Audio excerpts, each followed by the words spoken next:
Hey friends, welcome to another episode of Dong Engineer Cooking in Vintage Story. Today we are going to look at treats. I love treats.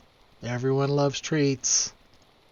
We are back in the expanded cooking mod. Today we're going to be making candy, gonzaki, and fruit bar. But I have a little surprise for you. Wait for it. Wait for it. Oh, look at that cooking hat. This is one of the other things that comes with the expanded cooking mod, is you can find a vendor and buy a cooking hat. So now I am an official chef. So let's get started. For this playthrough, I really wanted to get to a jungle biome. Went very far south, found this place, and I was not disappointed. It's very thick, it's always raining, the vegetation is very dense. It's what I was looking for. Here in the garden, I have a few peanuts that are ready to be harvested. Here in Georgia, where I live, people like to do boiled peanuts. If you've never had them, definitely give them a try. My in-laws always do them when we do camping trips. They're pretty good to snack on. We got a few more peanuts here to harvest. Let's grab this one, and let's grab this one over here. Where is it? Peanuts are the primary ingredient for most of what we're going to be cooking today, but we have to roast them first before we can get them into their next cookable form. We're going to load up this oven, get it to temperature, and then we can pop our nuts into the fire. In go the peanuts while I accidentally eat one. These took a little while to get done, so I decided I need a lot of these. I'm going to have to build me a second oven. Like Minecraft, a lot of things that you make in Vintage Story, you have to actually make. So the clay system is kind of like the napping system for the flint. Using the clay you've harvested from the ground, you build them layer by layer. I've sped it up a little bit here, but there is a duplicate layer feature, which helps you build a lot faster, especially for something as large as this oven. Most of the clay items in the game have to be put into a fire pit and baked, but for the oven you just literally build it, and when you put your fire in for the first time, you're essentially firing the piece of pottery, so it's good to go after that. We're going to finish up the top here, and then I put it down the wrong way, but thankfully you can just knock it loose and reset it.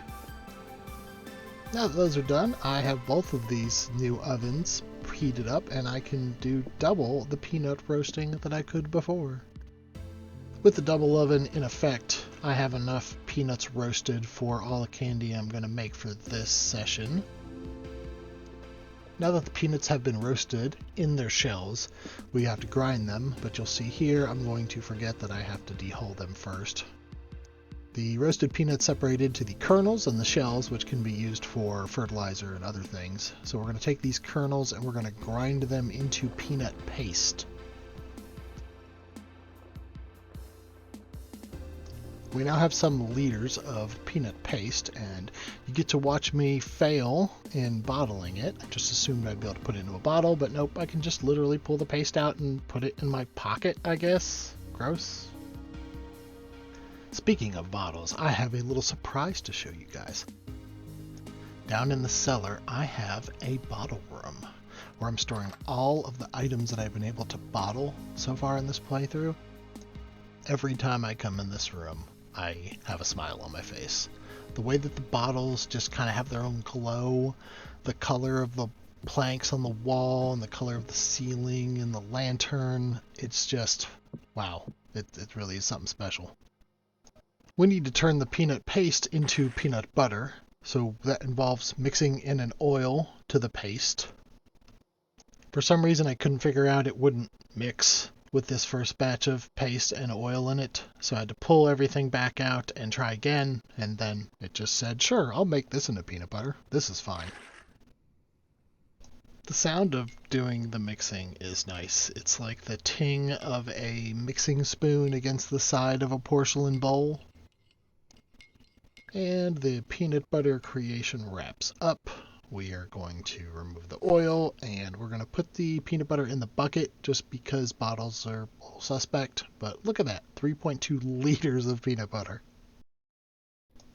Now we can make the candy by taking the peanut butter we just made and some of the peanut paste from earlier, and we'll mix those together into an uncomfortably looking log. I'm sure that's probably what it looks like in the real world, but yeah, here's our logo candy. We can swap out the peanut paste for things such as red currant syrup, as we're doing here, which will give us the peanut butter candy with the red currant flavor text to it. And lastly, we'll do honey, which is our old standby. There you go. There's 3 different ways you can combine ingredients to give you the peanut candy. All of them give you the same effect, so no difference there. Now it's time for the fruit bar. We're going to use the style shown here in the tutorial for a blueberry fruit bar. So up here in the garden, let's grab ourselves some fresh blueberries right off the vine. The next step is to make some refined broth. We're going to take the broth that we made in an earlier video. We're going to boil it with some more bones and turn it into a refined bone broth. A short while later, we get our refined bone broth. We're going to take this and jar it up. So that gave us a pre-gelatin, and now we need to turn it into actual gelatin. So we'll put that pre-gelatin into the saucepan. We're going to add in some more bones and more water. Now you'll see it takes me a second to get those proportions right, to get this into the format it will like for cooking. But once I do that, it should take off and we will get the raw gelatin. Gelatin, gelatin, there it is. We're going to convert that gelatin into blueberry gelatin. So we'll put it back in the saucepan, we'll add some water, and we'll add some freshly squeezed blueberry juice to it. Once we get the proportions right, there it goes, and it's cooking. And there we have it. We have the blueberry gelatin. Now we can start working on our fruit bar. So now we'll mix in our peanuts, our binding liquid, which will be honey, our gelatin, and our blueberries. Let's see the magic. Alright, here goes the last part, and go. Nobody's looking, go. So I looked at the recipe again, and it looks like you need a candied fruit. So I'm out of blueberries, so I'm going to go get some red currant.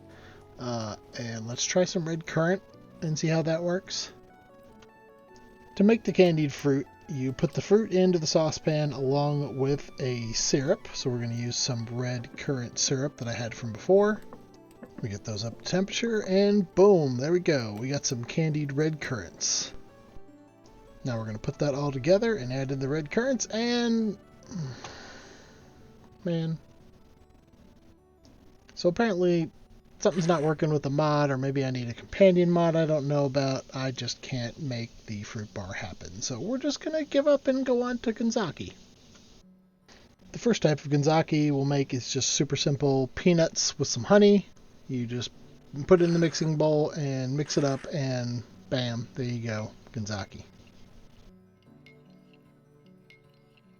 This is going to give you the raw Ganzaki, which you then have to bake in the oven like it's a kind of pastry dessert item. So let's pop them on in there, and they're nice and invisible.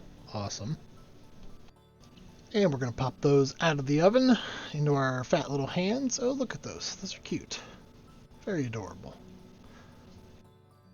Much like some of our foods from the last video, we can deluxe these by putting in some syrup on top of them and mixing them up into a nice sweetened glazed version of it. It gives them a nice different looking color as well.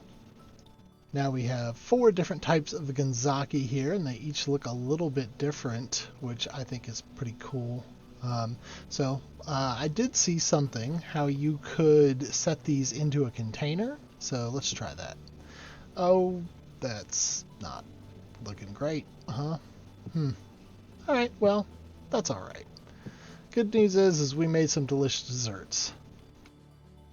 Thank you, friends, for coming along with me on this culinary journey. while we had a few setbacks this video, nothing's going to stop us from moving forward. So be sure to do all those things that you're supposed to do at the end of a YouTube video, and I will see you all later. Bye.